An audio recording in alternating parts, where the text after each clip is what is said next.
في أثناء الحرب العالمية الثانية اكتشف هتلر أن 3 من ضباط الجيش خالفوا أوامره، فقرر أن يعاقبهم بطريقة غريبة، حيث وضعهم في الحبس الانفرادي وأخبرهم بوجود غاز سام سوف يقتلهم بعد 6 ساعات. وبعد 4 ساعات تفاجأ بموت 2 والثالث كان يعاني تشنجات ويلفظ أنفاسه الأخيرة.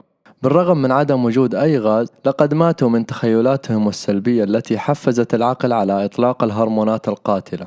لذلك انتبه لتفكيرك، فأعضاءك كلها تستجيب للصورة التي رسمتها داخل عقلك بإتقان. فالرسائل الدماغية الإيجابية أو السلبية تحدد نهج حياتك. مثلا لو أقنعت نفسك أنك مرهق فسوف تكون أكثر إرهاقا وتعب.